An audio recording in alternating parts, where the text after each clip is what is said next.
Good afternoon, everybody. Welcome to this weekend. Hey, what a week it's been. It's fantastic to be back here again today.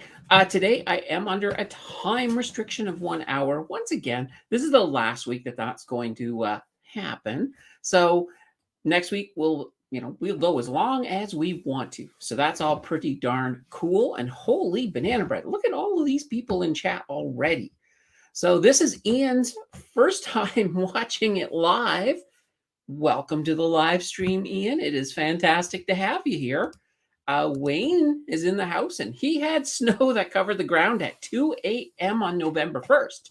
Just missed Halloween by 2 hours. Them ghosts and goblins would have been sliding away. Yeah, absolutely. Or the ghosts could have had camouflage, right? You wouldn't see them until they were right up on front of you. And Jill's in the house going, hi ho, face red heart shape. Okay, that might be a secret code. I'm not sure. Vic is in the house, here for a bit, but here. Here for a bit, but here. Okay. Vic saying hi to Jill, and Jill Bond 007. Is she a spy? Ooh, we'll have to ask her that a little bit later, and hopefully I'll be back next week because, if you call out a spy, sometimes you don't survive the night. So yeah, we got lots of news here today. We're going to cover that, of course. We're going to talk about whatever you guys bring up. Always remember that we're here for the conversation. The news is more or less just a medium, just something to get us talking and to get things going. And sometimes I find some kind of odd stuff as well to bring in, which is kind of cool. Jordan's in the house saying good afternoon, can dance, and all of chat family. That kind of reminds me, one of my birthdays, my mom went and picked up the cake, and she didn't bother to really pay attention to it, but it was happy birthday. And in this one, it said can't dance instead of can dance, can't dance. So, I mean, I was kind of annoyed that they misspelled my name, but it was kind of accurate because if you've seen me dance, it sort of looks like somebody having an epileptic seizure, just to put that out there. Vic says, I have a Christmas portfolio, a bit of red and green. Finally, some green. Yes, absolutely. And we're going to talk. We do have a story on the Santa Claus rally. So we're going to talk a little bit about that and whether you're going to start seeing a lot more green in your portfolio. So we'll have to check and see how that is. Jordan says, oh my, I'm so sorry. Don't worry. Everybody does it. I get that a lot. Actually, the one that annoys me the most is when somebody spells it with an ICE. So I always say, if you spell my name with an ICE, you're going to get an icy reception. And then people remember and they're like, okay, I don't do it anymore. No, my sister's name is Tanya. So there you go. New little piece of information out there for you. Jill says, that is an accurate description. Also a spy never tells. That's right. That's right. You got to be in the house, the spy house, I guess, to get in on all of the deets and the details. All right. So before we get to the news, a quick little word on Blossom.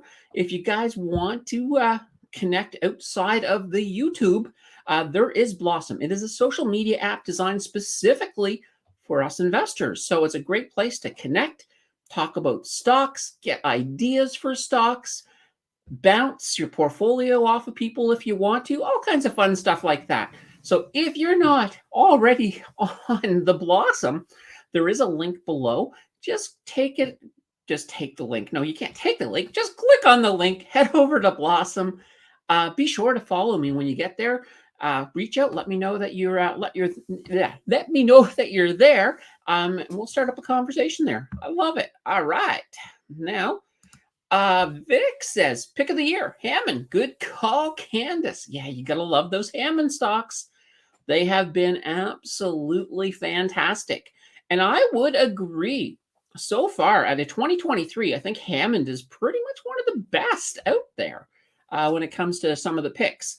But, there could be some more interesting picks. The year's not done yet. I got a few more for you. Starting with, of course, Tuesday's video, but we'll talk a little bit more about that a little later. And we've got Lisa in the house, Working Bulldogs. Hello. It is fantastic to see you. I think I missed you last week. I don't remember seeing you, but hey, that's cool. There's always the replay. And I do want to thank everybody, of course, all of you guys who show up every week. You guys are awesome. You guys are rock stars. Absolutely. But those of you who can't show up because, Sunday's a family day, maybe you got things you have to do, maybe you have to work. Some people do work on Sunday. So those of you who are watching this in the replay, a huge shout out to you guys too. You guys make up about 75% of my total viewership on these lives. So definitely love you guys as well. And even though it's not live, you can still leave a comment down below and I'll get back to you. I answer every single comment. Now, I don't always answer a reply to one of my comments. So if you make a comment, I will answer it, and then you reply to that answer. Unless you specifically ask a question in your reply, I'm probably just going to heart it. Because a lot of times, otherwise, we'll just have conversations that never end. And that would be my job. I wouldn't be able to make any more videos because we'd just be talking back and forth forever, and that'd be kind of cool. And, Lisa had a death in the family last week. Well, I'm very sorry to hear that. Yeah, definitely my condolences. Holy banana bread. That's never good news to hear, especially before the holidays. Wayne says, hey guys, don't forget to hit the like button. Yeah, absolutely. Hit that like button, everybody. Turn it nice and blue because that lets people know, because YouTube is fickle. Sometimes YouTube doesn't always tell people when there's a really good banana bread of a video going live. And people find it a little bit after. I've had people say to me, Candace, it didn't give me a notification. But when you click that like button, YouTube's algorithm, it's like, oh yeah, better remember to start pushing this out to folks. And that is awesome kind of stuff.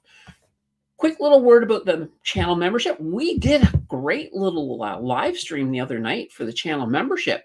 It was all about them, those penny stocks, because they got to vote on what it was. And so we talked a lot about how you approach a penny stock fundamentally. Now, those of you who are like, damn, I wish I saw that. Maybe I should have been a channel member. It's not too late.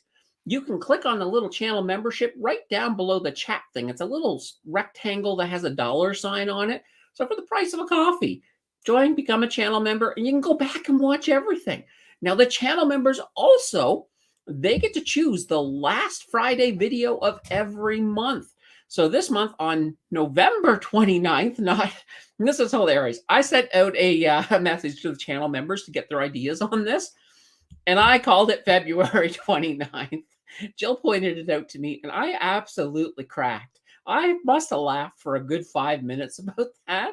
I fixed it now, but yeah, so the last video of every month is, I'm calling it channel member choice. They get to choose what it is. They'll, the first 5 suggestions they give me, one suggestion per channel member, of course. I will throw them in a poll. They'll vote. Whichever it is, that's the video that, now you guys all get to see these videos. So the channel member choice videos, they're just telling me what that video is going to be, but everybody gets to see that one. So anyway, that's all cool. If you're in that situation that you just can't afford a channel membership, because you know what? It is tight times. I do give away 5 free channel memberships every single month. To get a channel membership, you need to be, well, first Sunday of the month. That's when I do it. If for whatever reason, like no power or I'm absolutely sick or something, it would be the following Sunday. But the first Sunday I go live in the month, I do give away those channel memberships. And, and how do you get those is one, there's a couple of things. One, you need to make sure you have it turned on your account.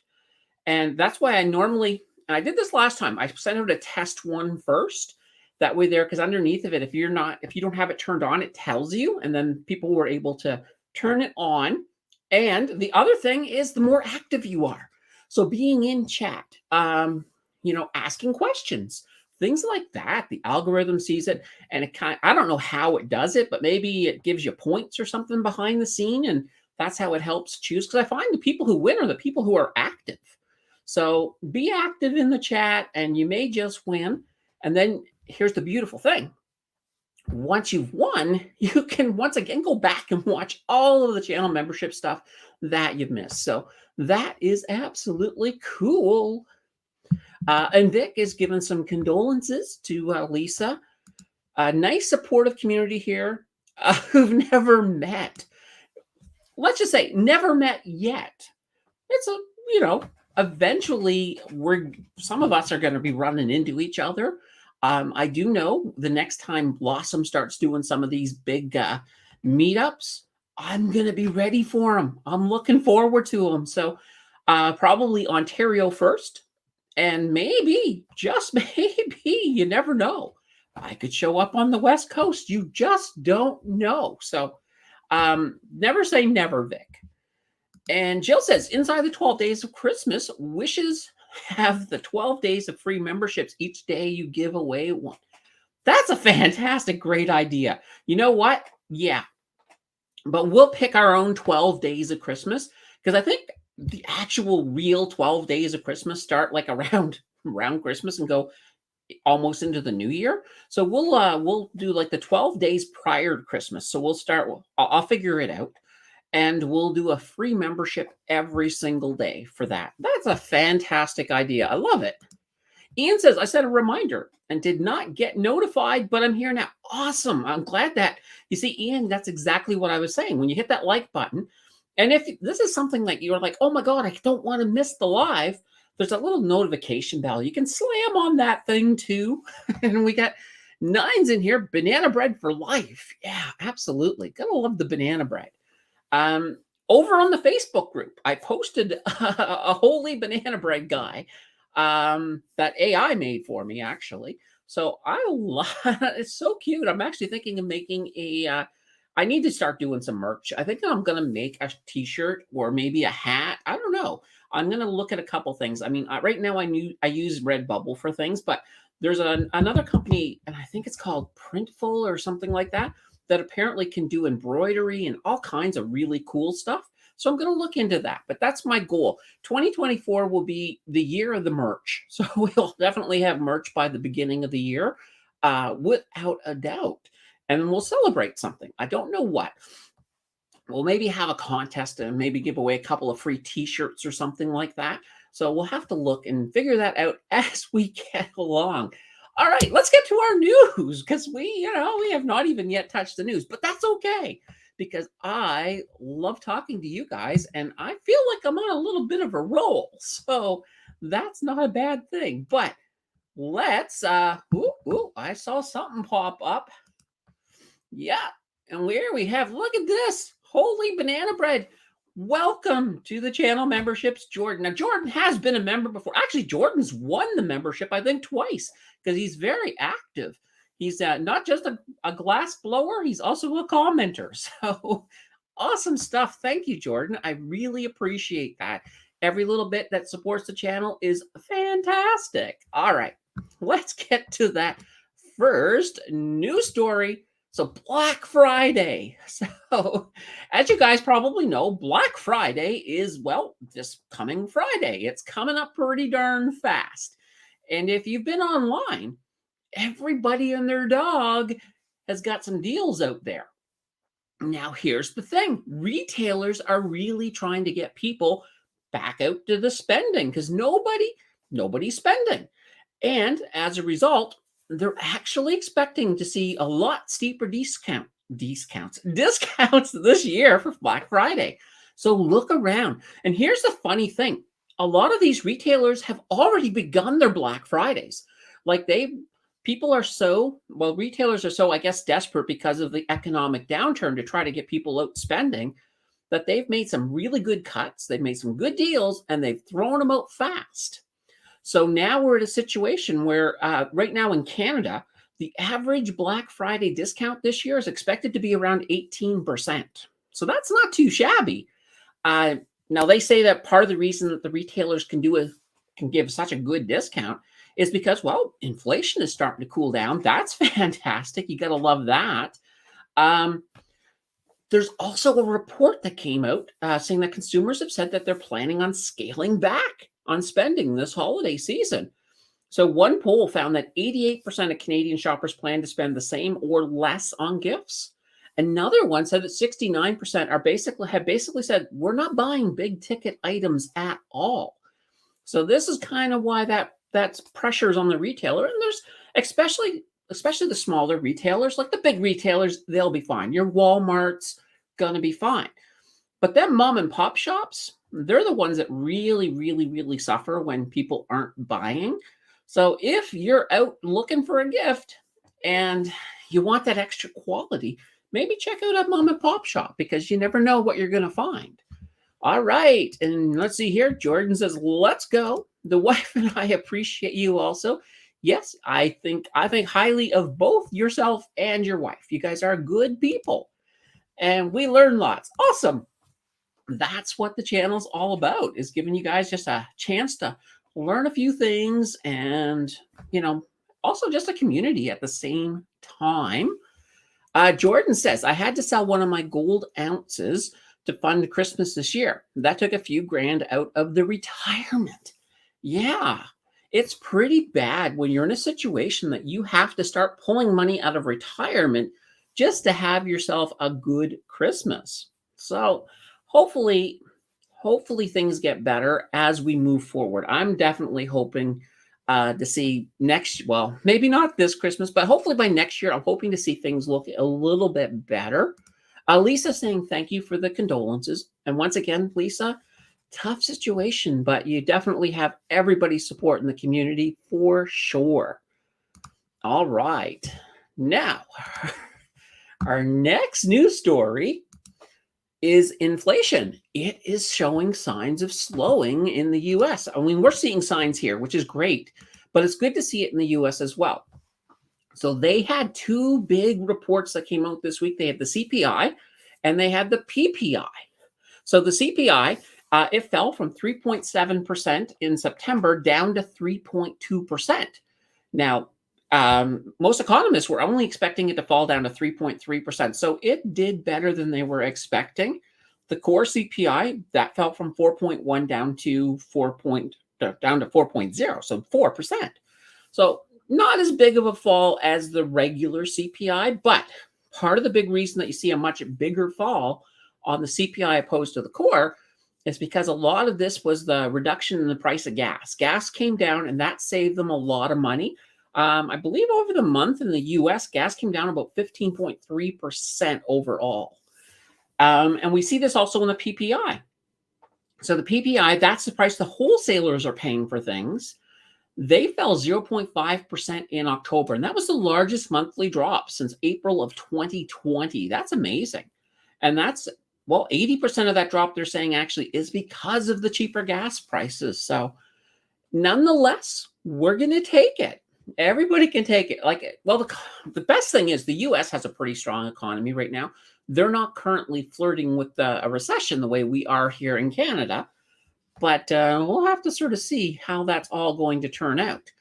Now, a little bit earlier, Vic had mentioned about his portfolio seeing a little bit of green in it and looking a little more Christmassy.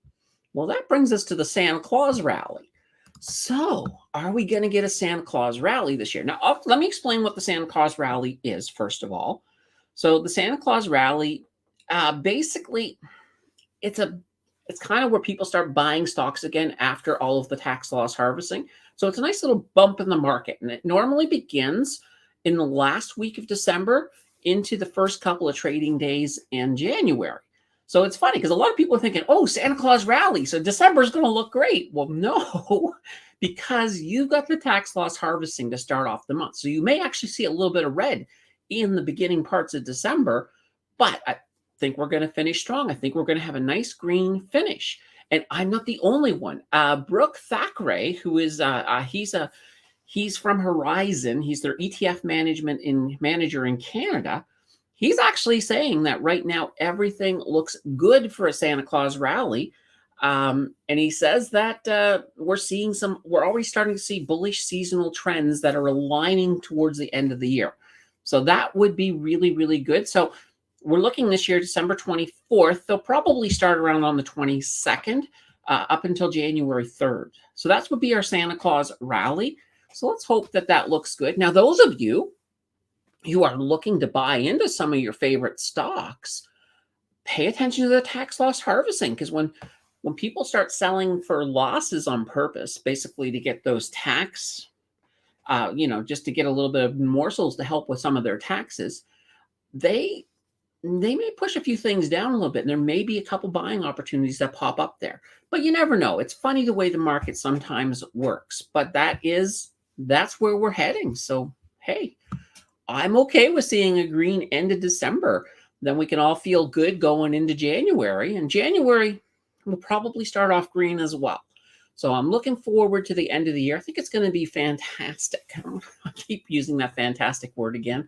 I'm sure Jill is somewhere in the house groaning every time I say fantastic. Um, but, oh well. All right, next news story. Oh, the carbon tax drama. It keeps going and going. Holy banana bread. So, everybody probably is aware that there was that whole conservative call. So, Poilievre called to extend the carbon tax cut to all home heating fuel. So, everything. So, right now it's just on home heating oil that they gave a cut. And Poilievre is like, well, that's not fair for people who are not using oil, who are using natural gas and things like that. They should get the cut too. And the NDP agreed with him, and they had not a private, but they had a conservative call that went in the House, and it was defeated. So you think that would be the end of it, but it's not, because now the premiers all got together to have a little chat about this, and they've sent an open letter off. So the premiers of Ontario, Alberta, Saskatchewan, Nova Scotia, and New Brunswick, they did sign an open letter to Prime Minister Trudeau calling for him to drop the federal carbon tax from all forms of home heating. So we'll have to see how that's going to go. Now, the Fed decision to create one exemption in the carbon tax for oil, it has created a whole bunch of pressure to add more exemptions. It's a process that kind of might topple a little bit of that carbon tax house of cards, if you think about it. Right now, the government is holding firm, but I'll tell you, I think I can sense some cracks happening there. So, we'll have to see how that all goes. Lisa's back in saying, I appreciate it. Absolutely. And 9 says, smash the like button. That's right. If you haven't heard me talk about the like button already, smash it. I'm not going to talk about it again, but smash that button. Turn it blue. Make it blue. There should be a song or something about turning the like button blue. I don't know. That's just me. I'm being corny on that. We're moving through these news pretty fast. I like it. All right. Well, how often do we not have a news article about AI? So, Google has this new DeepMind. Well, it's not new, but they have an AI weathercaster. It's called GraphCast. This is interesting. They ran some statistics of GraphCast, and they basically did the same. Well, they did the same forecast as what they were doing in the European Center for Medium Range Weather to compare the two. GraphCast won big time. So GraphCast did better at predicting 90% of more than 1,380 different observable metrics that they were using. So everything from temperature and humidity within the forecast. So the AI absolutely cleaned the clock of the European Weather Center. That's hilarious. And here's an instance. Hurricane Lee, back in the day of Hurricane Lee, GraphCast was able to predict that Hurricane Lee was going to make landfall in Nova Scotia 9 days before it happened, which was 3 days earlier than the European models were able to predict. So that's amazing. How it works is GraphCast, well, it's an AI, so it uses a neural network that's trained on over 40 years of data and how weather systems, data about how the weather systems develop and how they form and how they move. And basically, at that point, scientists are then able to input some of the data, some of the current weather data, and the model will compare the past weather events to generate a forecast. Simple as that. Studies have actually found that earlier and more accurate weather predictions reduce climate-induced damages and economic costs. Now, interestingly enough, about 60% of Canadian small and medium-sized businesses have directly been impacted by extreme weather. Well, this year, there's been a lot of it. And one of the interesting things, too, is if you just think about how much this is costing the Canadian economy, I think last year we were looking at oh, I don't even know what it was last year, but I know it is predicted that by about 2050, we're looking at something crazy like 139 or 140 billion dollars, uh, impacting our economy just as this weather stuff keeps on getting worse. So, if we can, and here's the thing, the more time you have to prepare for a incoming weather disaster, if you're given time to prepare for, a hurricane, if you're given time to prepare for some kind of a winter storm event, well, then that you're looking at less damage, and that's going to save a lot of money, and that's going to be good for the economy as well. It's going to be good for everybody. All right, I have another news story. This news story I thought was hilarious. Um, so Hallmark. So a Hallmark side hustle. I guess it's not really because I think they're only hiring one, but I don't know if they're hiring more than one or not. But Bloomsy Box. This is a streaming service. They want to pick somebody and pay them $2,000. And this is what they're paying them for. This person who they select will be given $2,000, but they have to watch 12 Hallmark Christmas movies and then rank them. So this is hilarious. Um, not just this is the funny part. Okay, so you're getting $2,000 to watch 12 Hallmark movies, and they're going to throw in a comfortable pair of socks for you so that your feet will be toasty and warm, and a whole bunch of hot cocoa. So, you'll get to watch, and these movies are not all new movies. They're all from all over the timeline. Like, for example, The Most Wonderful Time of the Year from 2008, Crown for Christmas 2015, The Nine Lives of Christmas 2014, Christmas Getaway 2017. Oh, I'll tell you what the rest of these are, just because why not? Journey Back to Christmas from 2016, Ghosts of Christmas Always 2022, Family for Christmas 2015, Christmas Under Wraps 2014, Three Wise Men and a Baby 2022, A Royal Christmas 2014, North Pole 2014, and The Christmas Train from 2017. So you'd have to watch all of them. So holy banana bread, get your holiday on for sure. I don't know how. You'd have to probably go to Bloomsy Box. I'm not sure where they are on the web, but if you're interested in signing up, and maybe they'll select you, that would be kind of funny. Friggin's in the house saying, afternoon all. Hello, Friggin. Hopefully you're having a good day. I don't know how late your stream went last night, but hopefully this is not you just waking up and catching this with breakfast. So that's going to be kind of interesting. All right, our next story. Oh, good. We're going to get through these news nice and fast. I know last week we had to struggle towards the end because we were running out of time. This time the news wasn't super big this week, just mostly little stuff. So Amazon and the wind. So Amazon is going to be building a wind farm. And they've decided that it's going to be in Vulcan County, Alberta. So Vulcan County, that's kind of the rural area near Vulcan. If you've ever been to Vulcan, it's kind of funny. They've taken the fact that they're named Vulcan. They've kind of really taken the whole Star Trek theme on.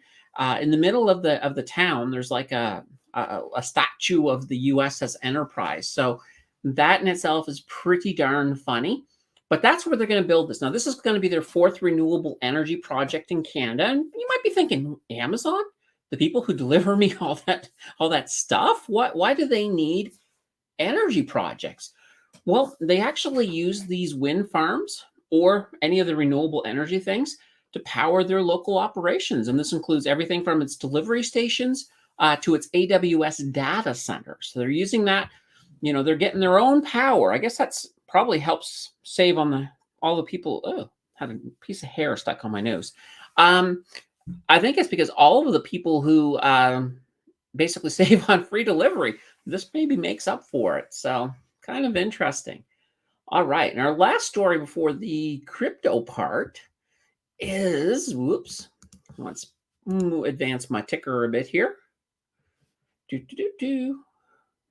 Is that not working? I don't know if that's working or not. We'll take a look.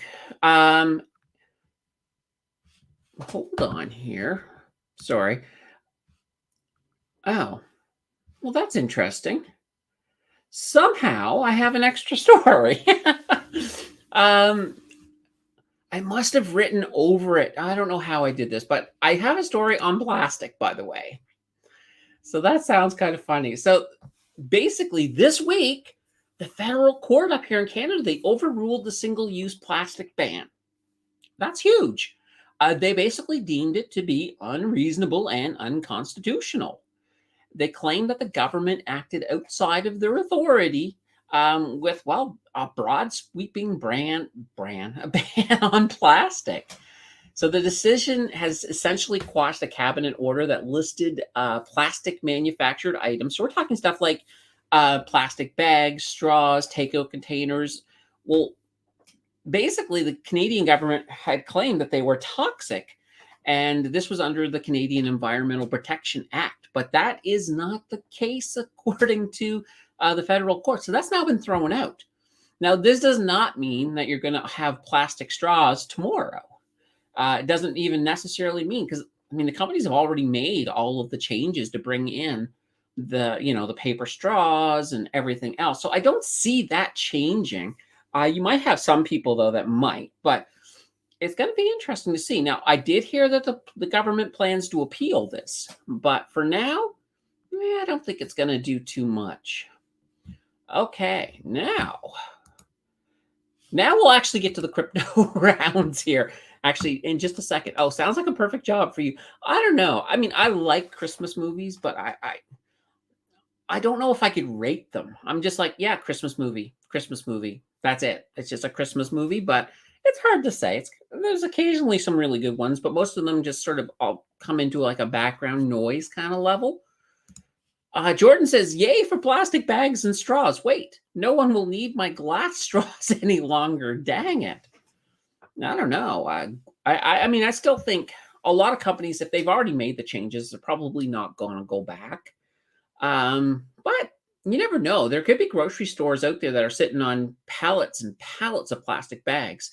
So you never know. You might see them pop up, but we'll have to see how that all goes. I don't know right now how that's going to look. But yeah, it's just kind of, I just find it kind of interesting overall. All right. Now with crypto, got a couple of stories. So Friday, Dogecoin. Dogecoin exploded. It went up 13%. And here's the reason. There's a group, they're called Astrobotic. They accepted an application from the Dogecoin community to send a physical Dogecoin, well, to the moon. So they're going to take a representation of a Dogecoin to the moon and they've got a Peregrine lunar lander. Now, this is set to launch in December. So a literal Dogecoin is going to the literal moon. I think Elon Musk once said that, but Elon is not doing this. This is Dogecoin community and Astrobotic. So looks like they're beating Elon at his own game when it comes to Dogecoin. So this is just I found that fantastically funny. Another little thing going on with Bitcoin. So there's been a burst of activity in Bitcoin derivatives. And what's really interesting is the activity that we've seen has been very similar to the same derivative activity seen just before the 2021 surge. Now, and what people are thinking is that a lot of this activity is because of the expectation of that Bitcoin spot ETF in the US. And if that happens, absolutely, we're going to see a surge. It's going to be a little crazy, I think. Now, there's also, and here's the thing, this is part of this whole hype right now. There's a lot of crypto call options with Bitcoin bets on, well, you got it, a large surge. So we'll have to see how that all comes out. That's going to be very, very, very neat. So, wow, we're just coming up to just a crazy time for Bitcoin, I think. And we'll have to see how this all works out. Will we see it this year? I have a feeling the SEC will drag it out until early 2024, personally. But who knows? At this point, we just don't know. And there's also a lot of applications out there now for Ethereum spot ETFs as well. So that could be a thing that we see as coming up as well. Oh dear God, I don't know why my nose is itchy today. It's just one of those things. They probably shouldn't talk about it on live stream because it's like, people scratch their nose. Well, whatever. Anyway, that's just me. I just talk about whatever. It does not matter. Okay. Coming up on this week. So I'm just trying to think what is happening this week. So on the channel wise, we're going back to ROE again for the Tuesday video. So we're looking at total return stocks with some crazy high ROE. So return on equity, we're going to take a look at them and we're going to see how that looks. And let me tell you, there's some pretty darn cool stocks in that list. Maybe your new favorite might be there. I don't know. So we'll have to take a look at that. For Thursday, we're going to have another deep dive. I put up the vote today. I think right now ARC is winning it. So, but we'll have to see. It's still pretty darn close. I only dropped it today, so we'll have to see how that goes. So those of you, of course, who want to vote on the deep dive, because I let the community vote on that one. That's not a membership one. Just click on the community tab in YouTube and you can vote away. And that way there, you guys can get to see whatever one you guys want to see. I would love to do ARC, but I mean, I'd love to do a lot of them. There's actually one of the ones there, one of the US ones there that's super, super interesting too. But, it's all up to you guys. You guys call the shots on that. The channel members will get the next Friday. I always used to do these on Thursday. So no matter what, I always default to Thursday in my brain for some reason, even though I've been doing them now on Friday for a long time. So we'll have to see how that works out. Yeah, and then we'll be back here again for another live stream next weekend. So that'll be that, which is fantastic. What was I thinking? Oh, the 3,000. So somebody was actually mentioning here the other day, I think it was 2 Sundays ago, that they thought that for that 3,000, I should do a kind of a fake news show. Just put together a fake news show, kind of like a Saturday Night Live news type thing. And I will tell you, that is starting to grow on me. I'm thinking about that. So I'm leaning towards that for the 3,000. Of course, if you get any better ideas, throw them at me for sure. And I'll look at every idea. But that is really, really starting to grow on me. Now, Jordan says, so with people like me, Joe Commoner, cashing in retirement, what do you think about the Christmases to come? Will we have cashed in our retirements before we need them? I hate cashing in retirement as well. I mean, now I'm a fan of Christmas. I love the holidays, but here's the thing. Christmas can be very, very expensive. And if you want, the whole idea of investing is learning how to be frugal, is that you want to try to stay within your means. So if you're at the point that you start cashing in investments just so that you can have a really great Christmas, I would say find a cheaper way to have a Christmas.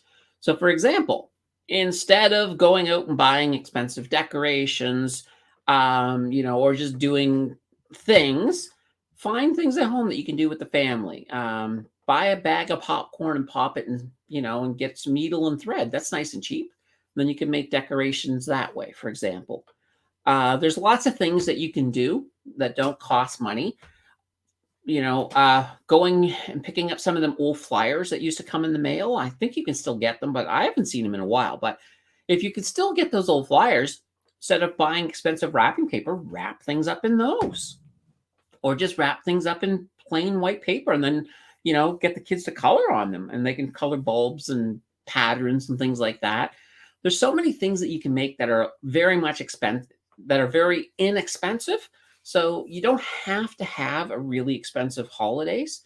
It's not like you have to buy, go out and buy the best of something like, it's out there. I mean, you have to always be in that situation where it's like, you have to realize that retail right now, yeah, sure, I'm on their side. I'd love to see them succeed. But at the same time, I don't think you have to have the best of the best.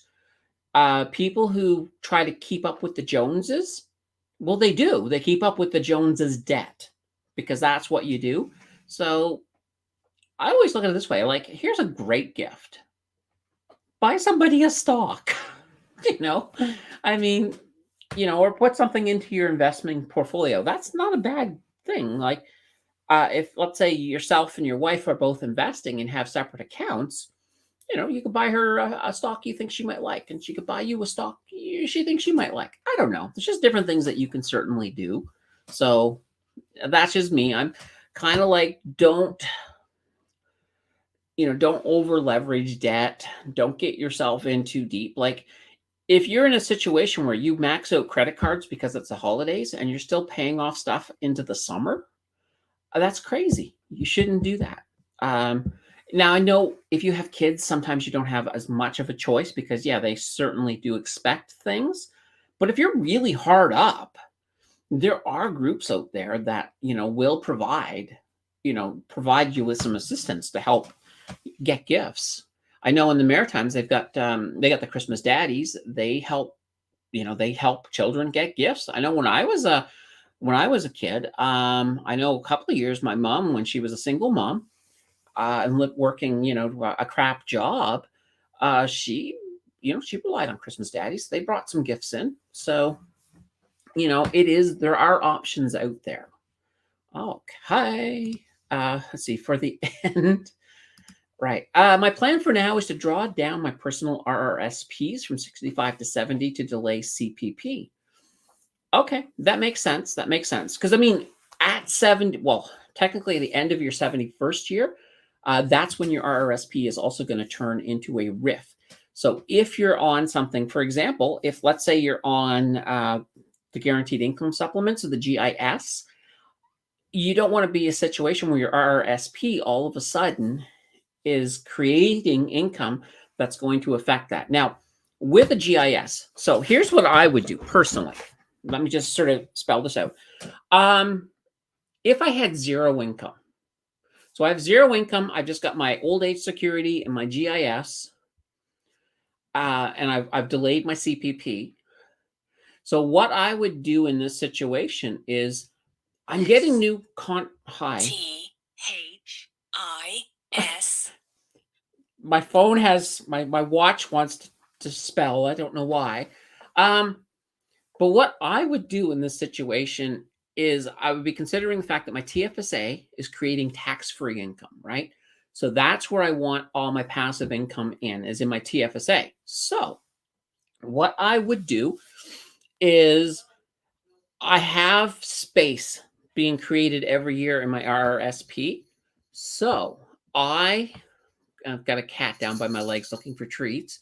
Um, so I would be taking out $5,000 of my RRSP every year as income and moving that into my TFSA. And the reason I say 5,000 is because I'm allowed to make $5,000 without it affecting the GIS. So I would be moving that as well. So 5,000 from one to the other. And that way there, I'm increasing up the amount of passive income that I'm getting out of the TFSA, which is fantastic. I do like that. Let's see here. Well, I guess I'm more cashing it in to survive, right? Christmas won't be a blockbuster at all. This is mainly for grocery. Oh, holy banana bread. Well, that's not great, Jordan. Yeah, I mean, if it comes down to actual survival, then yeah, you kind of want to dip into investments. I mean, you don't want to have a situation where you're starving. Although there are food banks too. So, but I used to have a woman that I used to rent from in Halifax. She used to come back from the food bank, and the stuff that she used to bring back, some of it I was just like, "Eek, this does not feel like it's fit to eat." But if you're hungry, though, I think your standards are a little bit different. Let's see. Oh, okay, this is fantastic. I like to see this, Jordan. This is positive. Zero debt. Everything is paid off, and we hold one credit card. Yeah, absolutely. Now, here's the thing. When it comes to spending, if you have a no fee credit card that gives you cash back rewards, you should be spending everything on that card and just paying it off every month so you don't have to pay interest. And then you're getting all that free cash back. So that's not a bad idea. I'll turn it into a RIF at 65, and I won't get GIS unless they change it. Okay. And Abalash is acting. How does a RRIF work? How does a RIF work? Are you still able to generate income inside it like an RRSP as long as your withdrawal yearly requirements? Absolutely. So your RIF works exactly like your RRSP, except for there's a mandatory withdrawal every year. It starts off slow, like around 5%. And as you get older, it gets higher.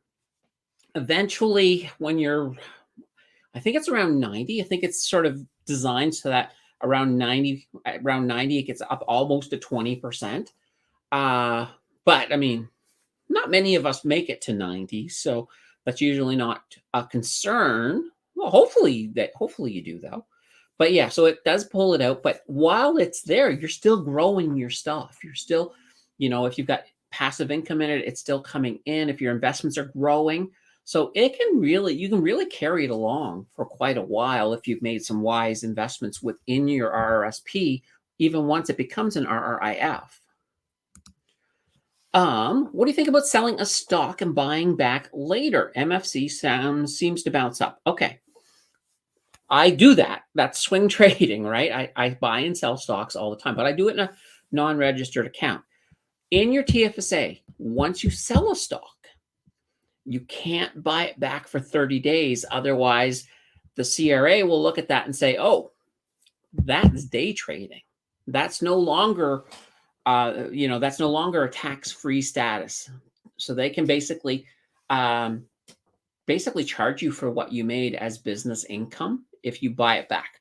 So you have to keep that 30 days in mind when you're doing this within your TFSA. You can do it in your RRSP though, no problem. You could day trade in your RRSP, no problem. And the reason that it's different because in the RRSP, everything you make from it, eventually you have to pull out of the RRSP, and at that point, it all gets taxed. So that's why day trading is okay, and any kind of stuff you can do all kinds of hanky stuff inside of your RRSP, but you can't do it. They're very, very strict with the TFSA because that's not what it's designed for. So it is designed for longer term investing. So what you can do though, and here's kind of a thing, is if there is, let's say, for example, you think MFC is going down, and let's say Sun Life looks to be doing the exact same thing. Well, you could always sell the MFC and then buy the Sun Life and ride that back up. That would be perfectly acceptable. But other than that, don't do a lot of playing around in that TFSA because you don't want to get yourself into trouble. Yeah, even with that, you still don't want to get into trouble. 9 says some banks charge you a fee if you withdraw from an RRSP. I might be wrong. It's not that it's a fee. What they do is they will charge you a 15% withholding tax when you pull it out. And that all comes back to you in taxes. So basically, it's like when you get paid at work, how they take some of the taxes off of your paycheck. The bank is doing the exact same thing, or your broker is doing the exact same thing. They're taking that off. But if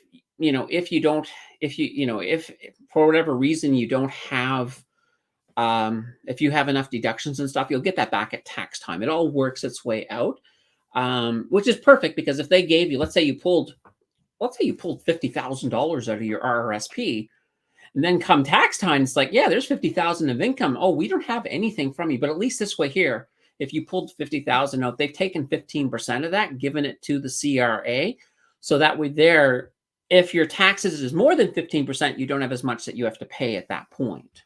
So just to sort of keep that in mind. Lisa says, I started using credit cards for everything. Mine has yearly fees, though. One, I get 4% cash back at grocery stores and recurring bill payments. The other is 4% cash back for gas. Yeah. If you can find one that gives you a good cash back without fees, that's the ideal way to go. But here's the big thing, as long as the cash back is paying more than the fees, at least you're in the plus that way. Let's see. Elisa says, also got 10% cash back for the first 4 months, I think. Still worth it with the yearly fee. Okay. If it's still worth it, that's fine. Sometimes as well, like a lot of companies, like credit card companies, banks, they're being a lot more strict on who they're, giving credit to now. So people who have marginal credit who might have been able to get a little bit of a better, but might have been able to get in to a card, might be finding it a little bit harder to get in now. So Just something to keep in mind. Nine says, "Oh, I thought some banks charged a bank fee plus withholding tax. My bad. No, no, just the withholding tax. I mean, you never know. There might be a bank that does charge a fee because sometimes banks love to charge fees. Um, but if they did, that has nothing to do with the RRSP per se. It's something weird going on with that bank. And if you get a bank that's charging you fees to do stuff like that, I would even think about maybe finding a better bank." Um, Lisa says, "I learned this from Canadian in a T-shirt." Yes, Adrian, that's the Canadian in a T-shirt's first name. Yeah, no, he has a fantastic channel. I certainly love that. I think I'm actually gonna. I'm in a meeting on Friday. I think he's there in it, so I think it'll be me, Adrian, a few others, and probably Brandon and his dad will be in it as well. So just a blossom thing. But yeah, no, Adrian is awesome. Me and Adrian had this one little thread once on one of his videos that went on for a bit because we were both doing Back to the Future puns, but that was kind of funny. So just to sort of put this in, Abalash says, "Do you think the six banks will eventually decline with EQ Bank and Wealthsimple offering no fees and high interest rates?" I actually thought that was going to happen when National Bank came on. So National Bank is also commission free. So when that happened, I was thinking, okay, we got one of the big six. Let's see the other ones come on board, but they're not, because even though in our world of self-investing, right, we're a small segment of overall investors.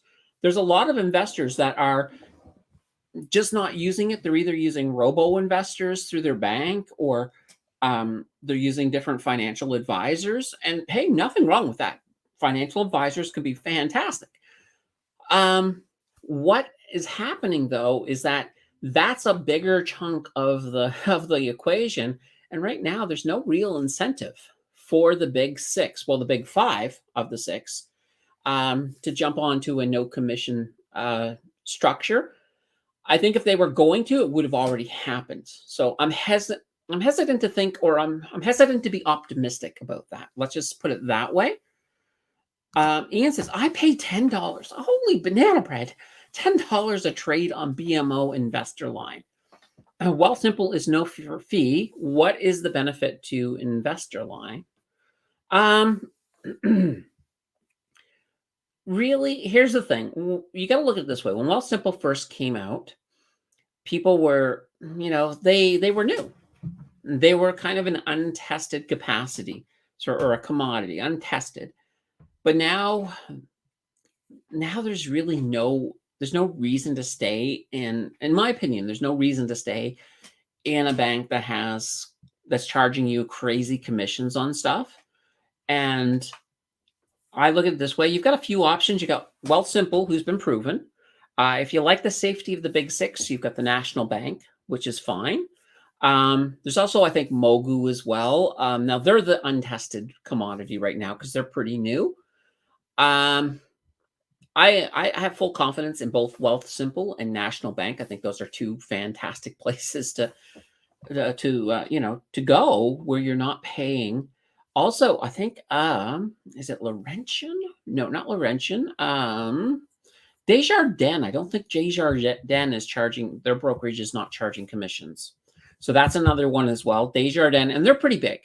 So that's another option as well. So there's enough options out there, enough good options out there that you don't have to pay fees. Yeah, and here's Lisa saying, "I use National Bank, no fees." Exactly.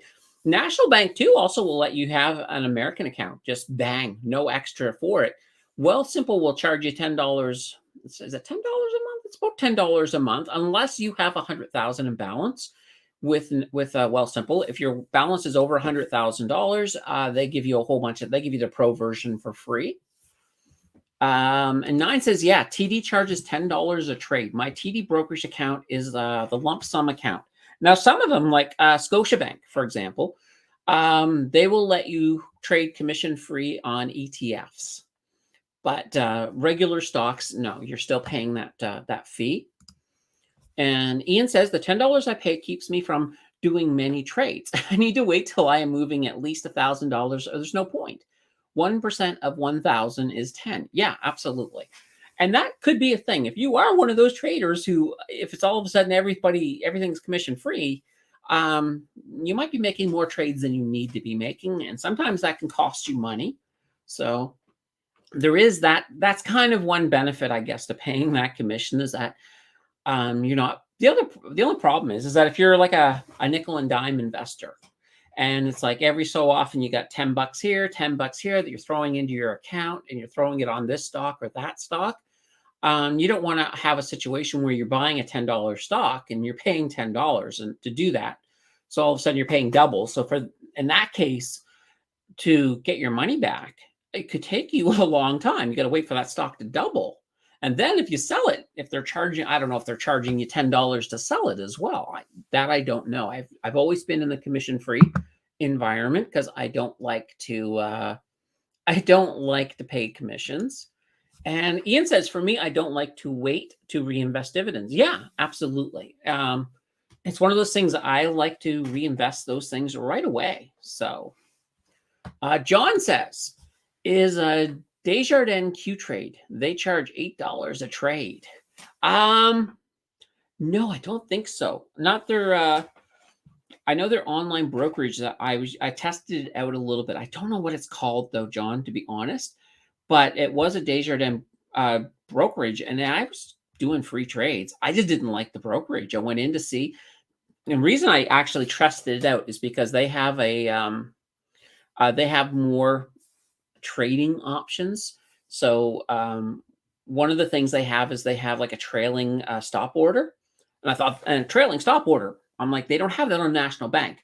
What a trailing stop order does is, let's say you buy something at $10, but you want to sell it when it comes up. What that trailing stop loss does is you could set it for, like, let's say you buy it at 10, you set it at 2. So that will, I'll just use dollars just to make the sense, but usually we're talking cents. But let's say you buy it at 10 and you set a stop loss of 2. So if it falls to 8, then, you sell it. But let's say it goes up to 11. What a trailing stop loss does is it goes up as well. So now it's not 10 that you're selling it, or sorry, 8, it's now 9. So it's always 2 below. So if it goes way up in the day, so let's say it goes all the way up to 20, you're sitting there and all of a sudden your stop loss is now up at 18. So then if it falls, and this can all happen while you're away, if it falls, it'll get triggered at 18, even though you're not there. Whereas if you went out for the day and you had your order in and you had your stop loss at 8, if it went up to 18 or up to 20 and then it came all the way back down, it could eventually hit your thing at 8, and you could actually lose money, even though it went all the way up and it exploded that day. So that's kind of one of the things I liked. But I just found that a lot of just to do a regular trade, there were so many extra little steps in it that I couldn't do it fast. Like on National Bank, it's just this bang, bang, done. Bang, bang, done. I can do trades really fast. I could not do that on Desjardins. All right. And we got another new channel member. Everybody put your hands together for Lisa. Welcome to the channel membership. Awesome. Thank you so much. 9 says bank brokerages won't let you buy cash ETFs. Yes, some of them will not. And that's because they have what they consider to be their own version of a cash ETF. That they would rather you move into. So they take that option off the table for you. So that's never good. I don't like, if you have a great product as a bank, an equivalent product, fine. Let the product speak on its own. But if I want to get the Horizon Cash one, I should be able to go over and get Horizon. Don't tell me what I can't buy. That's what I say to you, banks. Listen to me, banks. I am wise. Ian says, if I move my RRSP to Wealthsimple now, I get a free iPhone 15. Well, that's not too shabby. Yeah, they do have a pretty big deal on, and the bigger your account is and you're moving it over, the better the rewards are that you're going to get. So that's not bad. If you need a new phone and you don't want to pay commission, Ian, it might be the time. It may very well be the time. And if you don't have a Wealthsimple account, I think I've got a link down below as well. and they'll give you up to, I think it's up to $3,000 free when you sign up as well with it.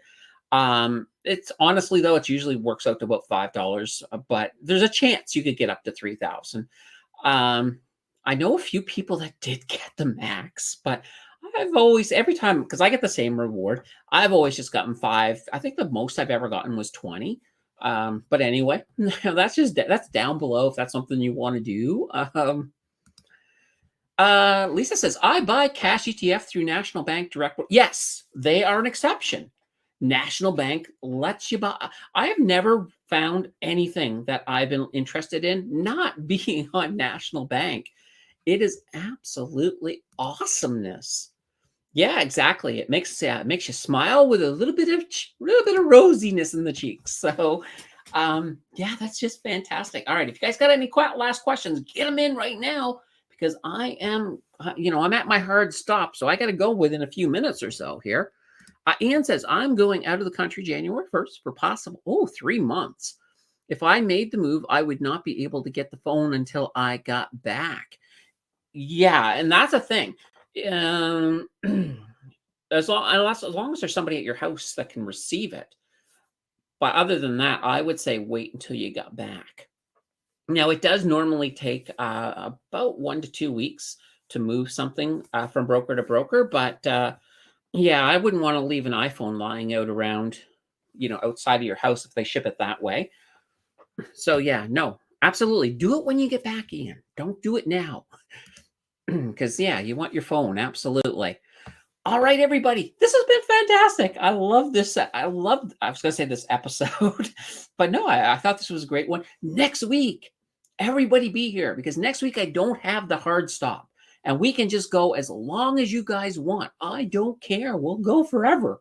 Well, not forever, but there's always a limit. But eventually Jill comes up and throws a shoe at my head if I don't stop. So there is that limit as well. So anyway, until then, everybody, everybody have a fantastic week.